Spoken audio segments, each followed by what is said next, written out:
Hello and welcome to the Let's Talk Fishing video podcast. I'm Jay Angel. I'm going to be your podcaster for this evening. Thank you for tuning in. Tonight, I have a guy who's been on my show quite a few times. I like to talk to this guy. This guy catches some absolutely amazing size speckled trout.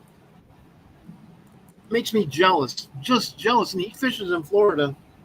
Man, let's talk to Ryan. How you doing tonight, Ryan? Good, Jay. How you doing tonight? I'm doing great. This is when I see the picture you have on your profile, that must be a 30-inch plus speckled trout. Is that true? I wish it was true. It's a very healthy 28.5-inch fish. That thing still must be 10 pounds, huh? Probably pushing close. I put it at a solid 9. I didn't have a scale with me. Sure, that's fair. That's at least you're honest. It's a solid 9-pound fish. It was the first of the year that I caught. It was actually only my second fish over 20 inches for the year last year. I started the year with a 23 and jokingly said to a buddy of mine, I said, well, look, a 23-inch trout to start 2023.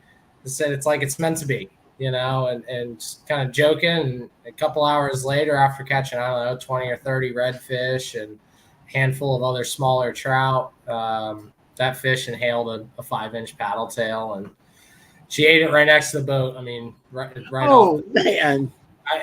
She couldn't have been more than 10 foot from the kayak when she ate that bait, and my bass fishing instincts kicked in. I was using the conventional reel. I free spooled the reel, kind of let her run off and put her in the net and measured her out 28.5. And about 10 minutes later, after I caught my breath, we got back in the kayaks and pushed on, made a couple more casts, and came tight on a 27 right after. So, jeez, it was a pretty magical start to 2023's trout season. Go on to catch 2 more 28s, 5 more 27s, and countless fish between 22 and 25 inch. And this year has been off to a much rougher start. It's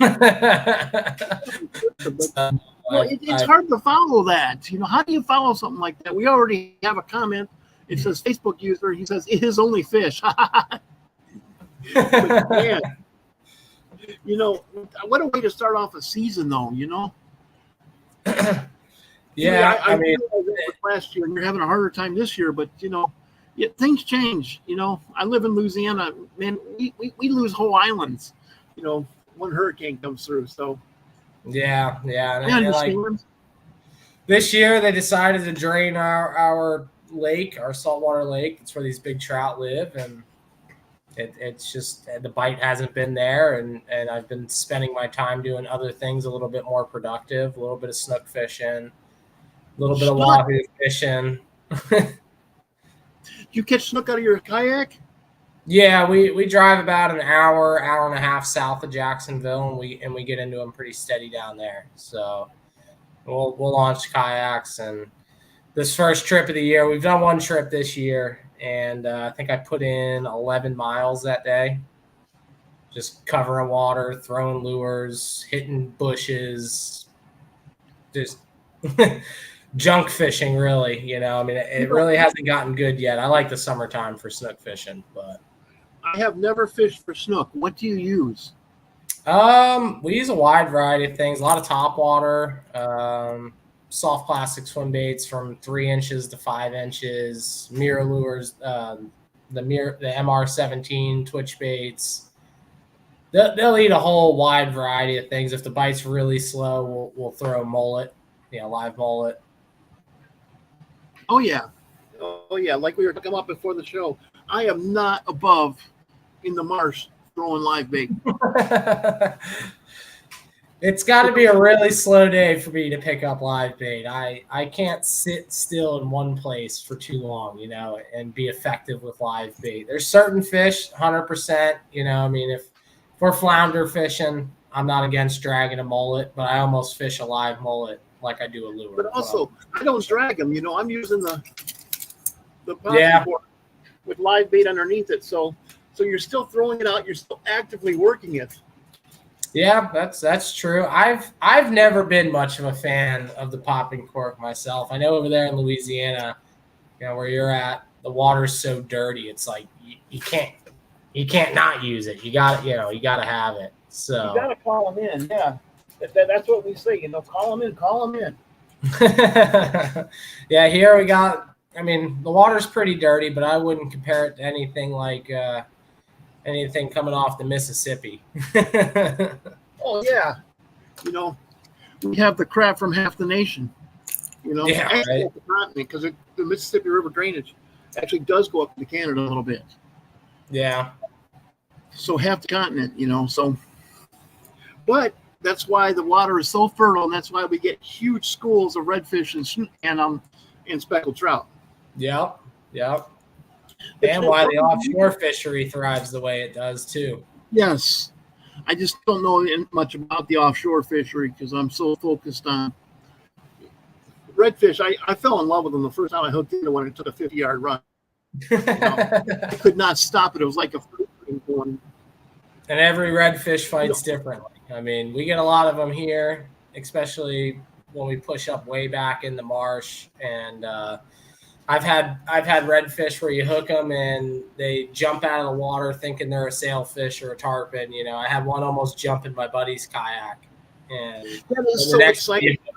Just wants to swim right underneath the kayak. Like, he doesn't want to run.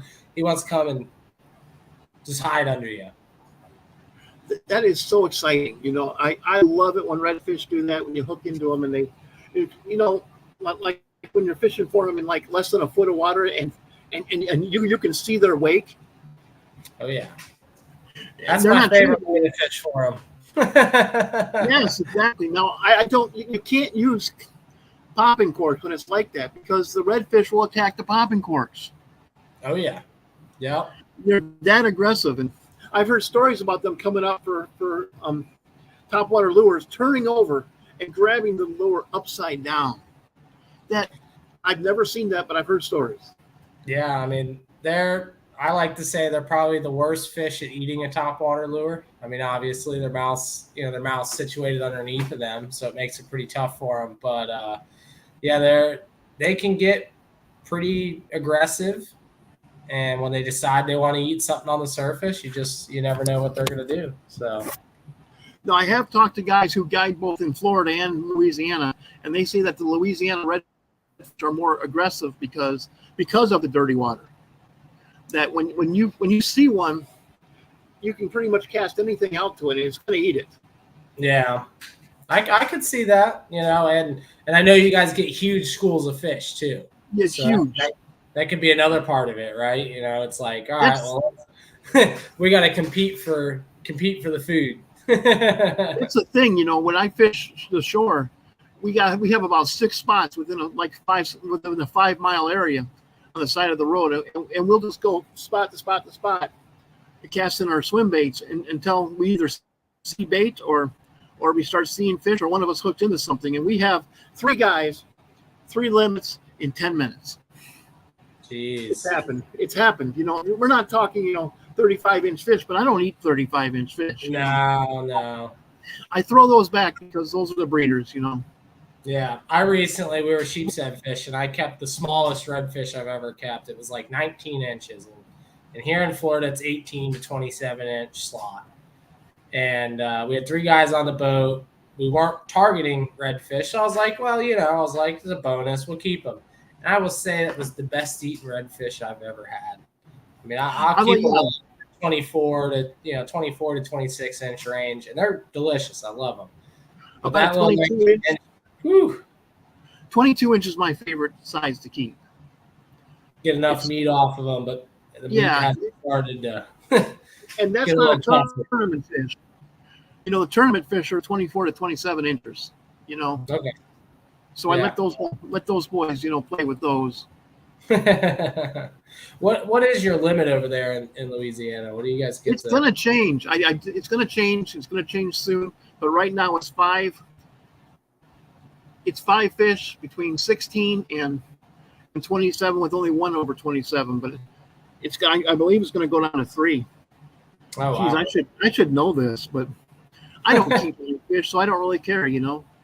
Yeah. Well, here in Jacksonville, Northeast Florida, for a while it was 2 fish per person, and out of the blue, I mean, nobody saw it coming. They were just like 1 fish, and it really, How I don't did, want to what say I did, get mad about it, but I was like, wow, like there was no talk of this. There was nothing. It just kind of happened. And the rest of the state of Florida, I think, except for the Panhandle, was already at 1 fish. But here in Jacksonville, I mean, you can go out and walk on the redfish some days. They're so thick. how can you have so many charter boat captains? It's hard for them to make a living when they get restrained like that, you know. Yeah, wow. Don't get me started on that part. They keep shutting everything down here in Florida, you know. I mean, it's crazy. It really is. Like, they're not predicting, but they've already come out and said, hey, red grouper in the Gulf of Mexico is shutting down Oh, June 30th, shutting it down. Boom. This third year in a row, they're just going to close it. And the science isn't there. The information isn't there. They don't, I mean, that's a topic for a different yeah, it's a topic for a night. different podcast. So when you're throwing swim baits for trout, do you ever use something this small, or do you use larger stuff? What's that there? How big is that? Um, like 2.75. I've thrown 2.75. My main go-to is a 3-inch Slayer Inc. paddle tail. Okay, so you do, yeah. This is the paddle tail. So you do like the smaller lures for trout. Yeah, I caught. Let's see, I've caught at least a dozen fish over 25 inches on a 3-inch paddle tail. Depends on the day. I mean, I have a lighter spinning rod, like a 6 to 12 pound rod, and I'll always keep a 3-inch paddle tail rigged on that with an 1/8 ounce jig head, and that's my go-to. Like, if the bite's tough, if I'm just wanting to cover water and just move, that's what I'm going to throw, because I have a lot of confidence in it. If that's not working, I'll bump up to a 5-inch K Wigglers paddle tail. Yes. A lot of the guys in the Texas coast know about that one. And I throw that on I think it's a 3/16 ounce jig head. It's the eye strike fishing trout, or no, redfish eye, the longer shank hook. I'll throw that. And that's more of just a move, like, cover water and have a little bit bigger presence. I don't get as many of the smaller fish, and I don't get as many redfish on that bait. But when I do connect, it's usually the one you want. Sure. I caught that 28.5 on that one. Caught the 27 on that one. So I'll go as small as 2.75 is about my bottom end, and it depends on also the thickness of the body. So in the clear water that you fish, and I'm saying clear relative to Louisiana's water, what kind of colors do you use? Well, so if I'm fishing the lake for trout, I would almost put that water clarity with Louisiana. It is very dirty, very, very dirty. My go-to color in there is black and gold. Black and gold. Black over gold glitter. And that thing, I've got one right here. That guy there. Okay. That looks like a very interesting color. I like that color. Very bright and flashy when they catch it from the bottom, but the black, and this is something I've always followed, and I'll live and die by it. The darker the water, the darker the conditions. So even nighttime, early morning, I'm a black. Like, I go jet black. My top waters will be black. When the fish looks up, and he sees a silhouette, black contrasts best against black. So this is the color. This is my favorite color for swim baits around here.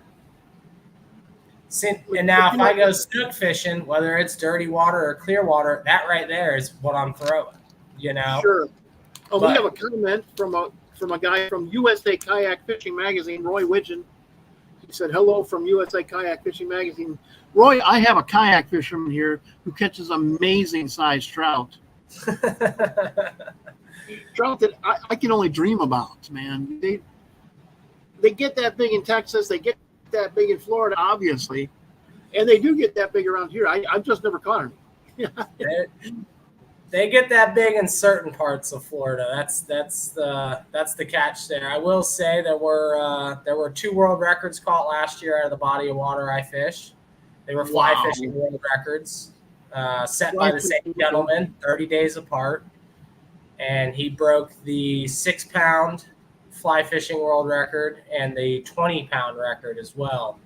And his 6-pound fish was 10 pounds 6 ounce, Jeez. and his 20-pound fish was 10 pounds 12 ounces, I believe. But he caught those fish 30 days apart from each other, and one of them solo. He had nobody else with him. It'd be hard, man. I'll tell you what, when trout get bigger than about 22 inches, they're a completely different animal than the little schoolies that we catch so many of around here. Oh, yeah. They fight differently. They just sit back and it's hard to actually move them. You know, if you're using light tackle, I don't see how you could bring a big trout in there.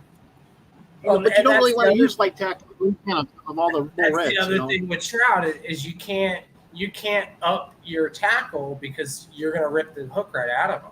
You know, it's like the heaviest rod I throw is it's an 8 to 15 pound rod, and that's my topwater rod. For my plastics, my mirror lures, everything else, I fish a 6 to 12, and I even fish a 4 to 10. Okay. So I have one super finesse set up, and that is for throwing one bait in particular. I'll throw swim baits on it every now and then. But for throwing a little 3-inch twitch bait, I paint that there myself. That's nice. That's one of my little custom paint jobs. That's a nice paint job. I like that color. So it's got a couple teeth marks in it. But I kind of reminds me. Have you ever seen the Paul Brown Fat Boy?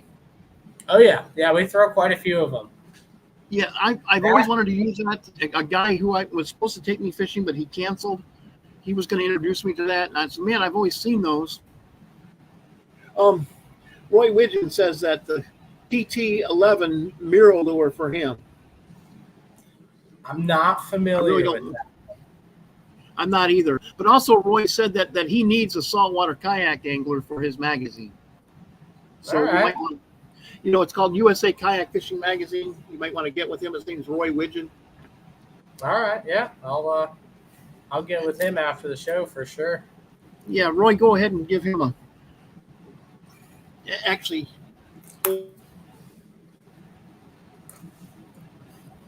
So I have one exception to my light rods when I'm trout fishing, and that is the Fat Boys throwing the Paul Browns or any of the Paul Browns. I'll go up to a 10 to 12 on those, and then also for throwing big glide baits. Wow.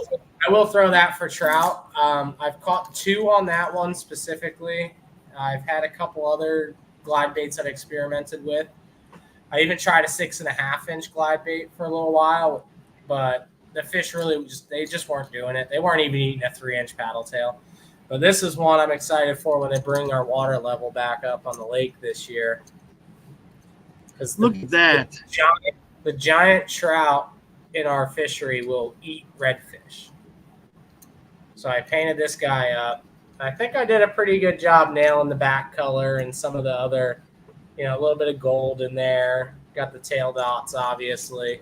So I'm going to throw that guy a lot. I'm hoping by mid-May. They said they're going to keep the water low until May. So hopefully mid-May we can get back out there and get on them.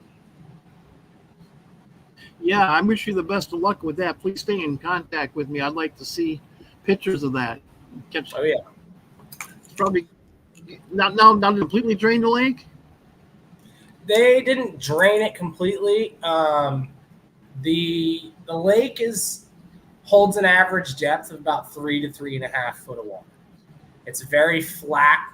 There's no structure. There's no oyster bars. There's no grass flats. There's a couple of, like, if you want to call them a high spot, there can be like a little, like 6-inch spot where it's just a little bit higher and the bottom isn't straight mud.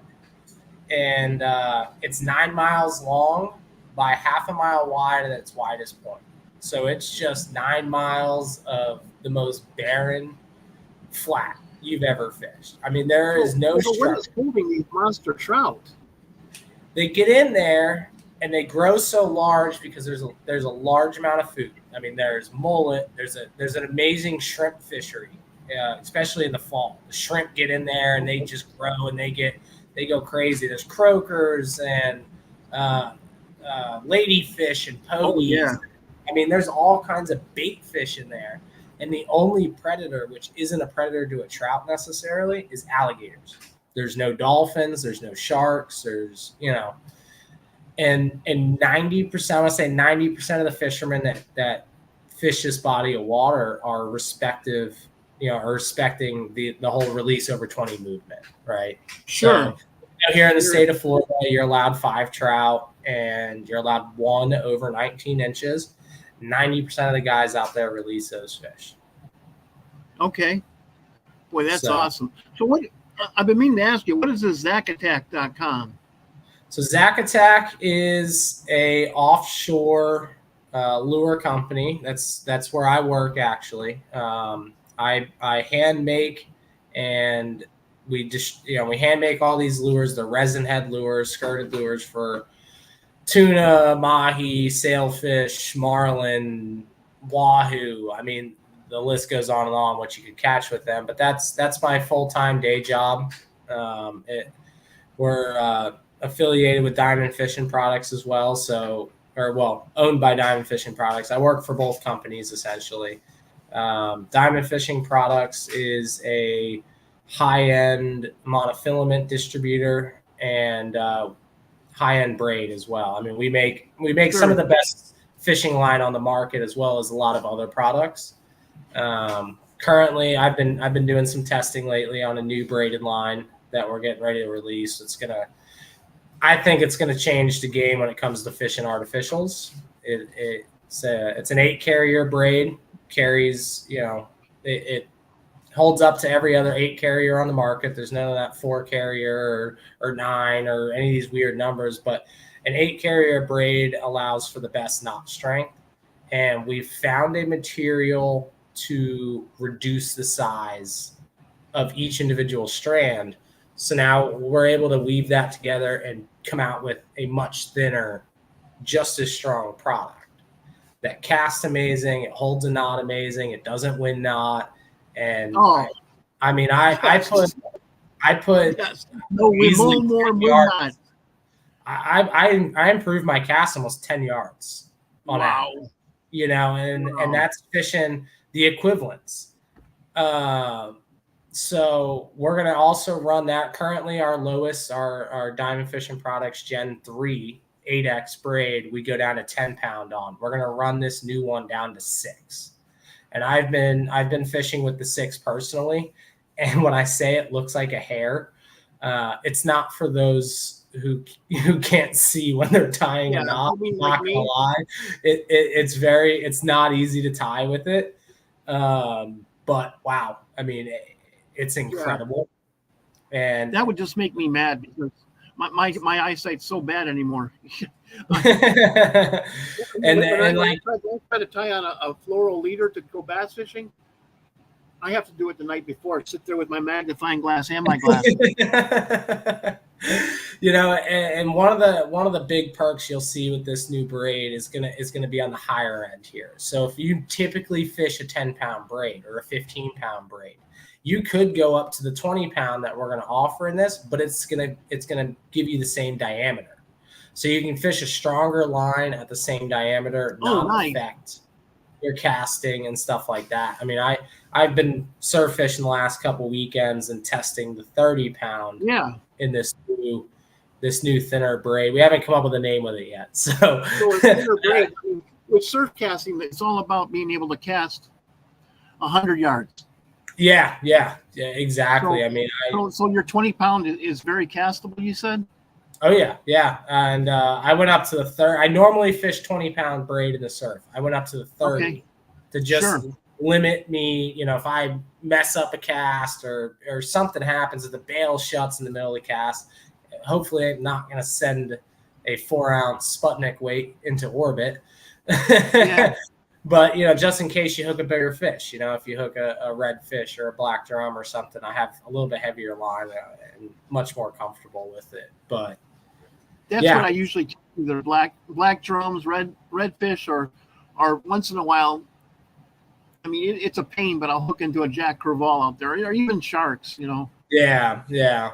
So I'll actually jump behind me here.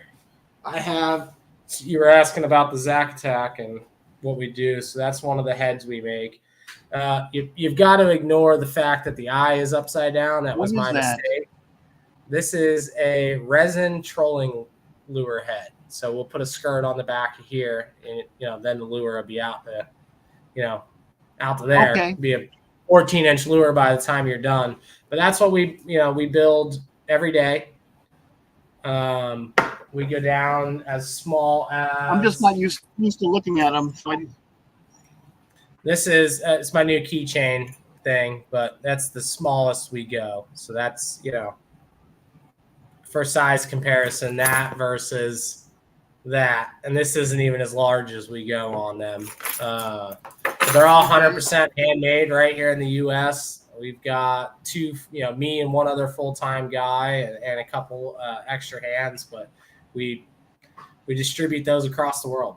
So and that's the kind of thing that people catch 12-foot long marlins on. Oh yeah, yep. Here locally, we have a really awesome wahoo fishery. So we have a big presence in the wahoo fishery here out of Jacksonville. We've had a couple of fish push the 100-pound mark, landed on our lures. Goodness. So, no, it's a very cool thing, and I'm proud to be a part of the company and get to hand make these amazing lures every day. So, well, that's awesome, man. So most of the trout you catch now that this lake has been drained, are you going back into the marsh to look for trout? Not necessarily. There are certain areas here, in Jacksonville that you'll get a nice trout, right? But when I say a nice trout, it's 22 inches, 23 inches. That's a nice trout anywhere. Yeah, in Texas. When you're spoiled and you've got oh, I get that. But, like the rest of the world, take a stick at a 22-inch trout. When I catch a 22-inch trout, either in the river or in the creeks and stuff, when I'm red fishing, I'm like, oh man, 22-inch trout. But when I catch a 22-inch trout in the lake, I'm like, it's just another 22. Yeah, but the rest of the world, Ryan.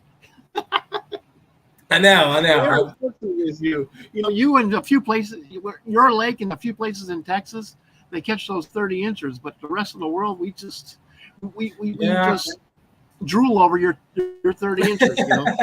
Well, see, and I still look up to his name's Dr. Jay Wright. A lot of guys know him, and I look up to him. He fishes the same body of water as me a lot of times, and I look up to him, and I'll talk to him at the boat ramp, and I'm like, oh, so how's it been this week? And he's like, oh, man, it's been kind of slow. I only had 1 7-pounder yesterday. And I'm like, dude, what do you mean you only had 1 7-pounder? Yeah, Roy, it's a saltwater lake. It's a 9-mile long, barren flat, essentially. There's no oyster bars, no grass flats, no structure. It's tricky to learn to fish. Yeah, but you look for subtle cues that the fish give you, and that's what ultimately ends up. So are you looking for shrimp popping? That's one of the things I look for. Sometimes in the morning you'll see fish chasing shrimp, so you'll see the shrimp, boop, boop, boop. But typically those are your smaller fish. Those are your school fish. Really?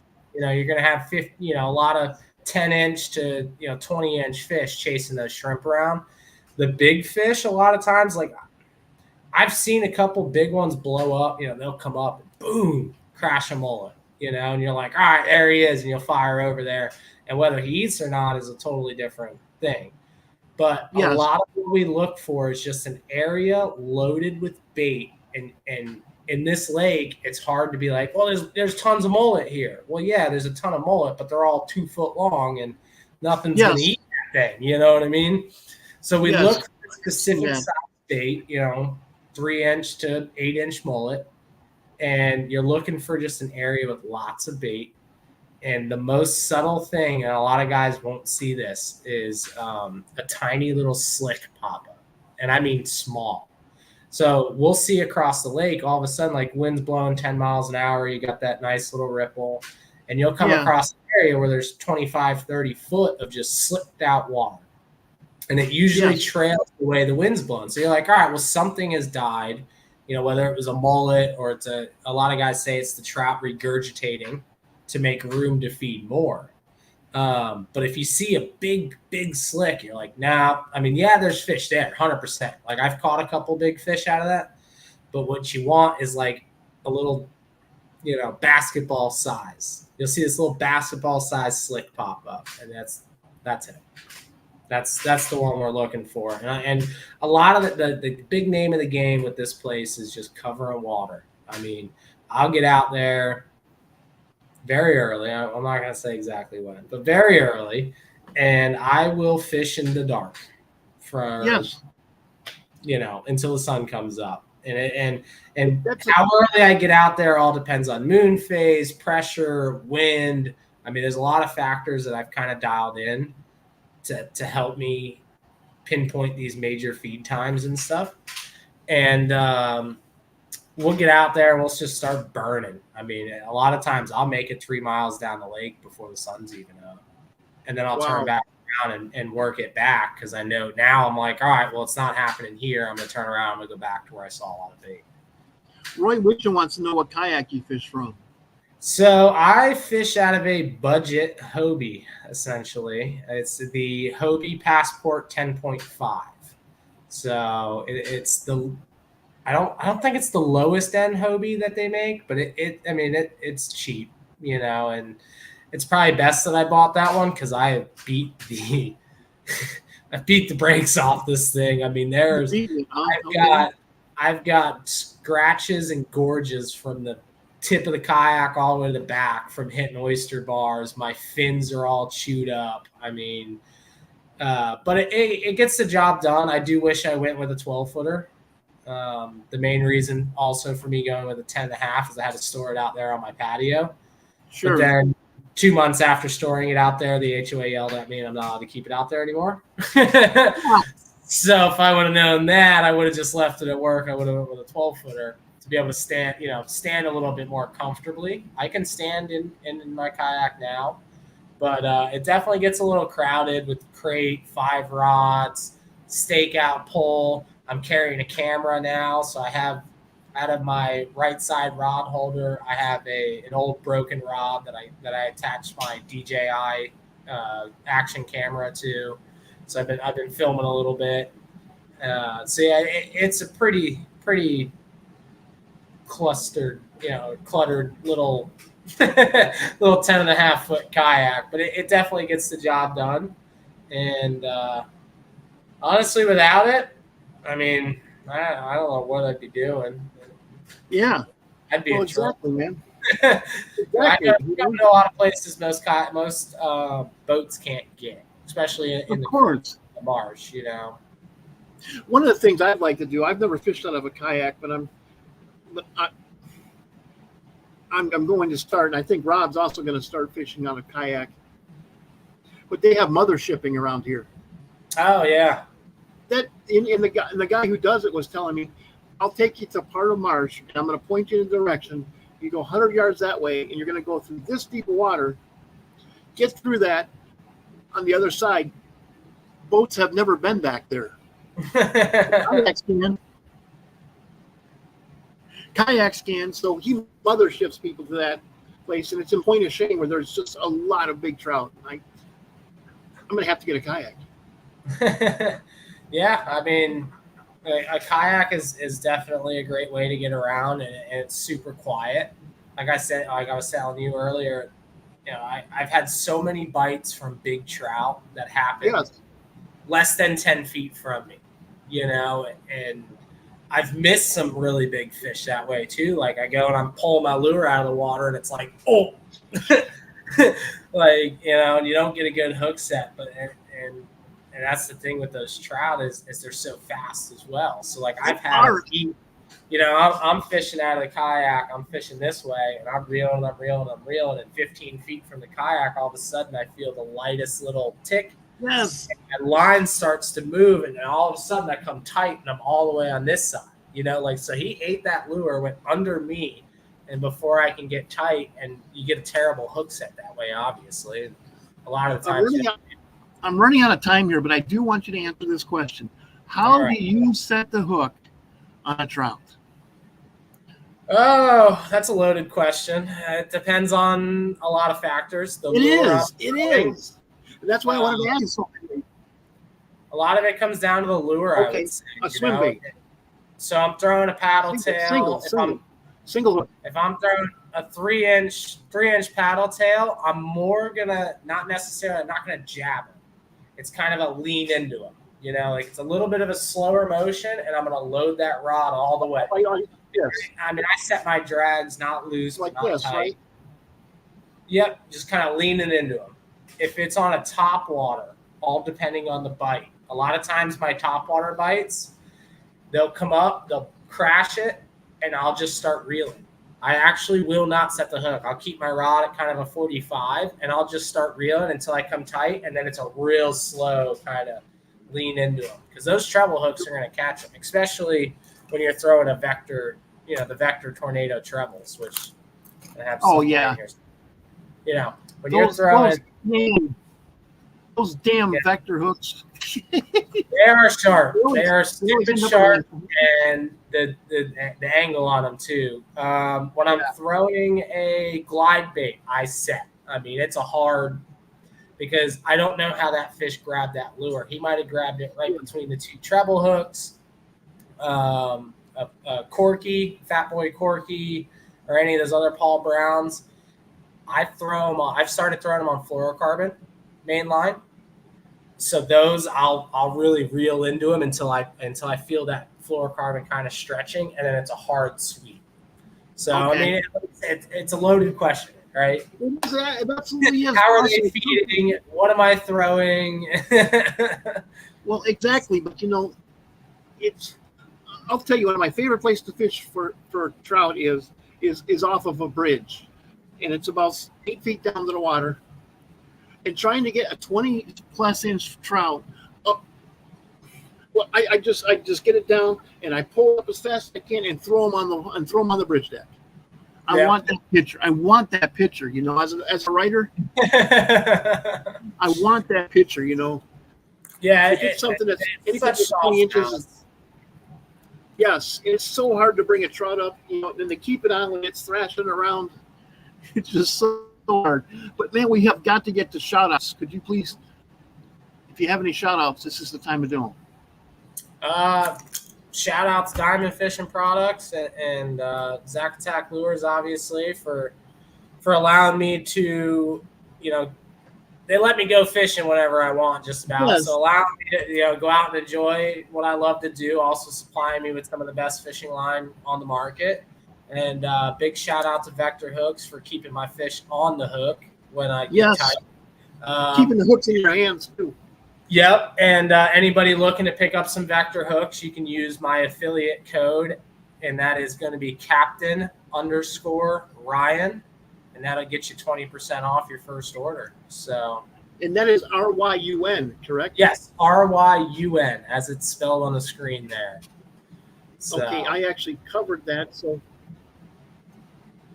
Sorry, I wanted to get Zach in there. No, you're good. So yeah, so here it is, guys.